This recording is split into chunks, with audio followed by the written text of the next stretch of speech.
नेहा रोज की तरह रसोई का काम निपटाने में लगी थी। 11 बजे उसे जिम निकलना था। उसका पति निखिल अभी ऑफिस को निकला ही था। दिन का खाना वो सुबह ही बना लेती थी। जिम से आने के बाद उसे बहुत भूख लगती थी और इतनी ताकत नहीं बचती थी कि फिर कुछ खाना बना सके। उसका वजन बढ़ने लगा था। जो कपड़े उसने बड़े शौक से शादी और हनीमून के लिए खरीदे या सिलवाए थे, सब टाइट होने लगे थे। आखिरकार उसने खुद को पहले जैसे फिट बनाने का इरादा पक्का कर लिया। उसकी सोसाइटी में ही जिम था, तो निखिल ने ज्यादा ऑब्जेक्शन नहीं किया। वैसे वो बहुत रोक टोक करने वाला आदमी था। जिम जाने से पहले ही उसने नेहा को बोल दिया था कि लेडीज टाइमिंग पर जाए और घर से सलवार सूट में जाए और जिम जाकर जिम वियर पहने। कभी कभी नेहा उसकी इन दकियानूसी बातों से बहुत खींच जाती थी। अच्छी खासी नौकरी उसने इस शौक में छोड़ दी थी कि अपना घर संभालेगी। पैसे की कोई कमी नहीं थी। कुछ समय वो अपनी शादीशुदा जिंदगी को पूरी तरह जीना चाहती थी। नेहा ने एमबीए किया था। वो और निखिल साथ ही काम करते थे। पहचान बढ़ी, फिर दोनों ने शादी कर ली। अभी उसने रोटी गैस फ्लेम पर फूलने को रखी ही थी कि उसका फोन बजने लगा। गैस कम करके हाथ धोते हुए वो मोबाइल की तरफ भागी। फोन उसके ससुर का था। हेलो पापा जी, प्रणाम, उसने मीठी आवाज में कहा। उन्होंने कुछ नोट करने को कहा तो वो अंदर के कमरे में पेन और पेपर लेने भागी। फोन रखने के बाद उसका दिमाग 11 साल पीछे चला गया। पेपर पर लिखा हुआ वो नाम एक बड़ी कंपनी के सीईओ का था, जो उसके पति निखिल को उसकी कंपनी में नौकरी दिलवाने में मदद कर सकता था। पर वो नाम उसकी 10 साल की तलाश थी। पता नहीं कितनी दुआएं मांगी थी उसने, कितनी बार मन्नतें मांगी, बस ये नाम और उसका कोई पता ठिकाना उसे मिल जाए। पर कुछ नहीं हुआ और आज इतनी आसानी से ये नाम उसकी झोली में आ गिरा। जब वो उसे भूलने लगी थी और अपनी नई जिंदगी में रम गई थी।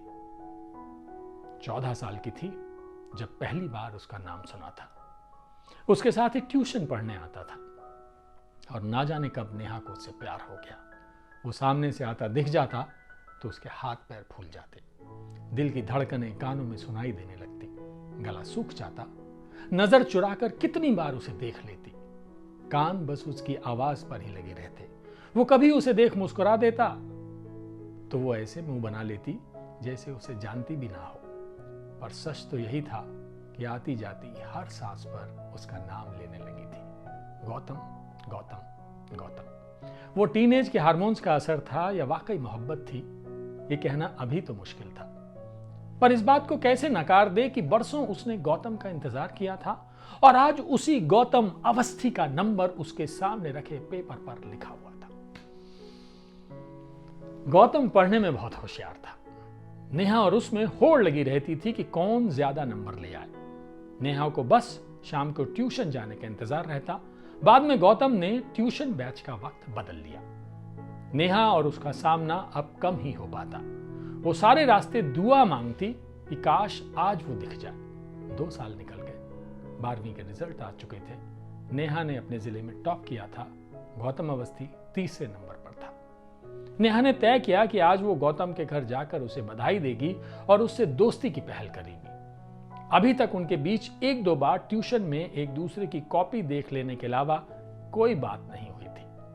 वो हिम्मत कर गौतम के घर पहुंची तो पता लगा कि उसके पिता का ट्रांसफर मेरठ हो गया है। वो 1 महीना पहले ही जा चुके हैं। वो सन्न रह गई। किसको क्या बोलती। बहुत रोई, बहुत तड़पी।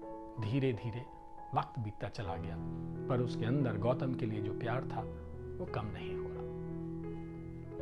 9 साल तक उसके दिल पर कोई दस्तक नहीं हुई। वो हर सोशल साइट पर गौतम अवस्थी का नाम खंगालती, पर उस नाम के न जाने कितने ही नाम सामने आ जाते, उनमें से एक भी उसे पहचान का नहीं लगता। वो अक्सर सोचती कि वो क्या करता होगा। उसके पास बायो थी, शायद डॉक्टर बन गया होगा। फिर वो डॉक्टर गौतम अवस्थी नाम से सर्च करती, पर एक भी उसका गौतम नहीं था। निखिल उसे मुंबई में मिला, जो उसके ही शहर का था। निखिल इसे बहुत पसंद करता था। उनकी दोस्ती हो गई। एक दिन निखिल ने उसे शादी के लिए प्रपोज कर दिया। आखिर उसने हाँ बोल दी और दोनों की धूमधाम से शादी हो गई। गौतम एक भूली याद बन उसके दिमाग के किसी कोने में छूट गया। सब ठीक चल रहा था। पर आज ये नंबर अचानक उसके सामने आ गया, जिसकी तलाश में न जाने उसने कितने ही रॉन्ग नंबर मिलाए थे। बहुत सोचने के बाद नेहा ने वो नंबर डायल किया। हेलो। दूसरी तरफ से एक भारी आवाज आई। नेहा इस आवाज को बहुत अच्छे से पहचानती थी। उसके हाथ कांपने लगे, मुंह से बोल नहीं फूटा।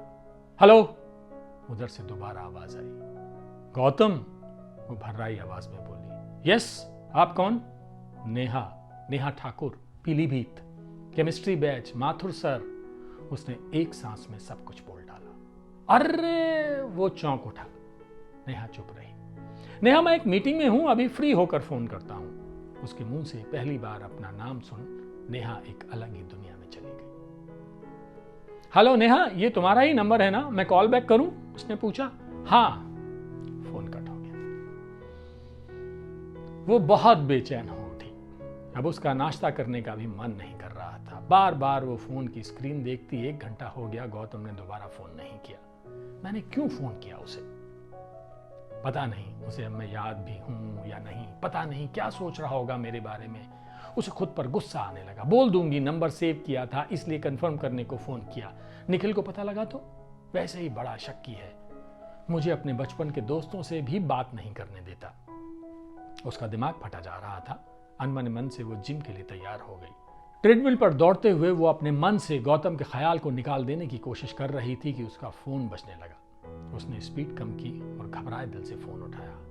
I am so sorry Neha, meeting लंबी खींच गई और फिर कोई ना कोई केबिन में आता जाता रहा। अब फुर्सत से बात कर सकता हूं। तुम्हें मैं याद हूं? कैसे भूल सकता हूं? कहां से बोल रही हो? मुंबई से। इतना हाफ क्यों रही हो? जिम में हूं। ओहो, हेल्थ कॉन्शियस। तुम तो वैसे ही बहुत फिट हो। 11 साल पुरानी बात बोल रहे हो? जब मैं 15-16 साल की थी तब तो सभी फिट होते हैं। वो हंस पड़ी। नेहा, तुम्हें मेरा नंबर कहां से मिला? नेहा ट्रेडमिल से उतर गई और साइड में रखे एक स्टूल पर बैठ गई। उसने तौलिए से मुंह पोंछते हुए कहा, गौतम, पहले तुम प्रॉमिस करो ये बात किसी से शेयर नहीं करोगे। ऑफ कोर्स यार, प्रॉमिस। मेरे फादर इन लॉ ने ये नंबर दिया। उन्होंने कहीं से जुटाया निखिल के लिए। निखिल मेरा हस्बैंड है, जिसने अभी तुम्हारी कंपनी में सीनियर मैनेजर की पोस्ट के लिए इंटरव्यू दिया है। मैं पिछले 10 साल से तुम्हें तलाश रही थी गौतम, और आज जब मिले हो तो बहुत देर हो चुकी है। दूसरी तरफ से सांसों के भारी होने की आवाज आती रही। पता है गौतम, मैंने जीवन में किसी चीज की इतनी इच्छा नहीं की जितनी तुमसे बस एक बार मिलने की। नेहा, मुझे तुम बहुत पसंद थी, पर तुम कितनी चुपचाप रहती थी। कभी हिम्मत नहीं होती थी तुमसे बात करने की। और वो शहर भी तो छोटा था, जरा सा नाम भी ले लो तो कहानियां बच जाती थी। एक बार बात तो की होती। नेहा की आवाज में नाराजगी थी। डर लगता था नेहा। विशाल को तुमने भरी सड़क पर कितना सुनाया था, क्योंकि उसने तुम्हें एक लव लेटर दिया था। और तुम्हारा भाई निशांत, उसने तो केवल तुम्हारा नाम लेने पर राहुल और अनिल की पिटाई करती थी। जो मुझे पसंद नहीं उसे तो सुनाती ही ना। वैसे भी शहर के आधे लड़के तो मेरा पीछा करते ही थे। अगर तुम देते तो शायद। वो बोलते बोलते रुक गए। जिम ट्रेनर उसे जिम में फोन पर बात ना करने का इशारा कर रहा था। हेलो, शायद क्या? गौतम बोला। 1 मिनट होल्ड करो। उसने इशारे से जिम ट्रेनर को सॉरी बोला और अपना बैग उठा जिम से बाहर निकल आई। जल्दी में उसे जिम वियर बदलकर सूट पहनने का भी ध्यान नहीं रहा। हाँ, अब बोलो। बोल तो तुम रही थी ना, मैं तुम्हें लव लेटर देता तो तुम शायद आज हम साथ होते। मैंने तुम्हें कहां कहां नहीं ढूंढा। फेसबुक, लिंक्डइन, ट्विटर, इंस्टा, हर जगह। नेहा, मुझे लगता था शायद तुम मुझे पसंद नहीं करती। मैं सिर्फ तुम्हारी एक झलक लेने 3 किलोमीटर साइकिल चलाकर जाता था। और तुम्हारे घर के पास वाले मास्टर से इंग्लिश ट्यूशन भी तो इसलिए लगाई थी कि ताकि तुम्हें देख सकूं। पर तुम तो मुझे देखते ही उल्टे पांव भाग जाती थी। यार, तुम लड़के थे, एक बार तो हिम्मत करते, ज्यादा से ज्यादा ना ही तो बोलती। नेहा ने घर के दरवाजे का लॉक खोलते हुए कहा। मैं शरीफ लड़का था, क्यों तुम्हें तंग करता? वो भी तब जब तुम मुझे देखती तक नहीं थी। ना सुनने से अच्छा मोहब्बत का भ्रम होता है। उसने अपना जिम बैग एक तरफ लापरवाही से फेंका और सोफे पर पसर गई। मिला कुछ इस भ्रम से। 10 साल तुम्हारा इंतजार किया मैंने, एक भी अफेयर नहीं चलाया। बीएससी की, एमबीए किया, आखिर पिछले साल अपने अकेलेपन से छुटकारा पाने को शादी की। निखिल बहुत चाहता है मुझे। सोचा इसका दिल तो ना टूटे। मैंने भी पिछले साल ही शादी की, गौतम बोला। अच्छा, कौन सी तारीख को? 17 नवंबर। मैंने 18 नवंबर। तुमसे ठीक एक दिन बाद। नेहा ने ठंडी सांस छोड़ी। काश हम 1 साल पहले मिल पाते। तुमने कोशिश ही नहीं की गौतम, वरना हम साथ होते। और देखो, शादी भी तुम्हारी शादी के बाद ही की मैंने। इतना कौन किसी का इंतजार करता है। वो हंस पड़ी, पर उसकी हंसी में एक गहरी उदासी भर गई थी। तभी निखिल का फोन आने लगा। गौतम, मैं थोड़ी देर बाद फोन करती हूँ। नेहा ने गौतम का कॉल रिसीव किया तो वो झल्ला उठा। कितनी देर से फोन बिजी आ रहा है? किससे बात कर रही थी? मम्मी से। कितनी बातें करनी होती हैं तुमको? जिम नहीं गई क्या आज? गई थी, पर तबीयत खराब लग रही थी इसलिए लौट आई। क्या हुआ? हेडेक हो रहा था बहुत। तो मेडिसिन लेकर सो जाओ, फोन पर क्यों लगी हुई हो यार? निखिल तल्खी से बोला। हाँ, नेहा बस इतना ही बोल पाई। अच्छा सुनो, अलमारी में मेरी पासबुक है, जरा उसका अकाउंट नंबर बता दो। ओके। वो अलमारी की तरफ बढ़ी। कुछ कागज उलट पुलट करने के बाद उसे पासबुक मिल गई। उसने नंबर बताया। फोन कट गया। उसने चैन की सांस ली और बिस्तर पर आकर लेट गई। फोन की बैटरी जा रही थी। फोन को चार्जिंग पर लगाकर उसने दोबारा गौतम को फोन लगाया। नेहा, गौतम ने एक ही बार में फोन उठा लिया। निखिल का फोन था।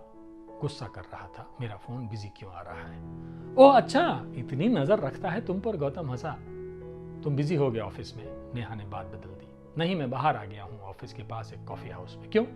बरसों बाद उस लड़की से बात करने जिसे मैं चाहता था, पर डर के मारे कह नहीं सका। और आज पता चल रहा है कि वो भी मुझे चाहती थी।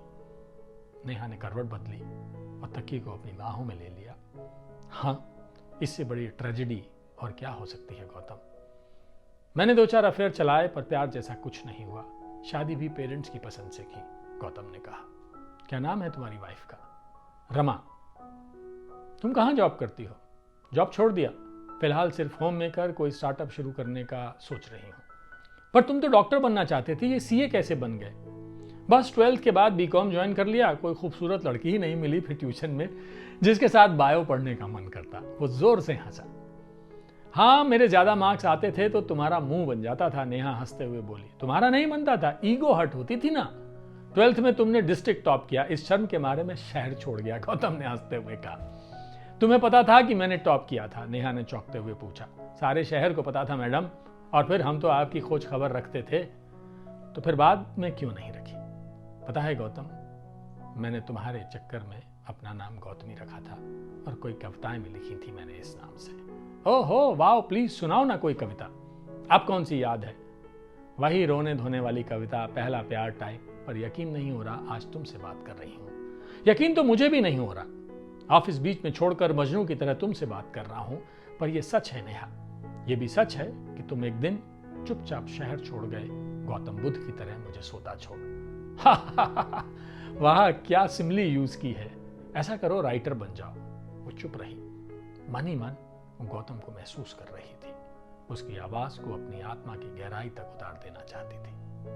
मेरा मन कर रहा है अभी तुमसे मिलने मुंबई आ जाऊं। मन तो मेरा भी बहुत कर रहा है, पर अब मिलके क्या होगा गौतम? हम तो 10 साल पहले ही बिना मिले अलग हो गए थे। नेहा, गौतम, दोनों तरफ चुप्पी छा गई। लेकिन मेरे दिल की एक इच्छा थी कि मैं तुम्हें एक बार कह सकूं कि कितना प्यार करती थी मैं तुमको। आज वो इच्छा पूरी हो गई। मन में हमेशा बनी रहने वाली बेचैनी जैसे आज मिट गई। लेकिन मेरी बेचैनी बढ़ गई। जो इच्छा मेरे दिल में दबी रह गई थी वो आज पूरी हुई, जब मैं उसके बारे में भूल भी चुका था। जैसे वक्त 11 साल पीछे लौट गया हो। काश कि मैं एक बार कह देता। वो वक्त वापस नहीं आएगा गौतम। हम दोनों की शादी हो चुकी है, सब ठीक चल रहा है दोनों की लाइफ में। अब हम मिले तो सब बिखरेगा ही। हाँ, शायद तुम सही कह रही हो। निखिल और रमा का क्या कसूर? गौतम, हम अब कभी बात नहीं करेंगे, वरना मेरा निखिल के साथ रहना मुश्किल हो जाएगा। गौतम, हम अब कभी बात नहीं करेंगे, वरना मेरा निखिल के साथ रहना मुश्किल हो जाएगा। नेहा, तुमसे हमेशा कहना चाहता था, you are a rare combination of beauty with brain. आज लगता है पिट भी गया होता तुम्हारे भाई से तो घाटा नहीं था। डरपोक हमेशा घाटा उठाता है। खैर, कम से कम हमारी मोहब्बत मुकम्मल तो हुई। हम एक दूसरे से कह पाए, भले ही आज हमारे रास्ते दुनिया मीलों दूर है। थैंक्स नेहा, जो तुमने मुझे फोन किया। लाइफ में ऐसा इत्तेफाक भी होगा सोचा नहीं था। मेरा नंबर डिलीट कर देना और खुश रहना हमेशा। नेहा ने कहा। तुम भी खुश रहना, जॉब जरूर करना, तुम बहुत टैलेंटेड हो नेहा। अपने टैलेंट को घर में वेस्ट मत करना। हाँ प्रॉमिस। मुझे भूल जाओगी? कभी नहीं भूल सकती, और तुम आज से हमेशा याद रखूंगा। Bye Gautam, bye Neha. Phone cut गया था। दोनों ने अपनी आंखें बंद कर ली। आंसू बंद आंखों के कोने से दबे पांव बह निकले। इस कहानी की लेखिका इरा टाक है। इरा डिजिटल दुनिया की चर्चित युवा लेखिकाओं में शुमार होती हैं। बीएससी और इतिहास से एमए के अलावा आपने पत्रकारिता की पढ़ाई भी की है। कुछ समय टीवी पत्रकारिता करने के बाद मन नहीं लगा तो पेंटिंग और लिखने से पूरी तरह जुड़ गई।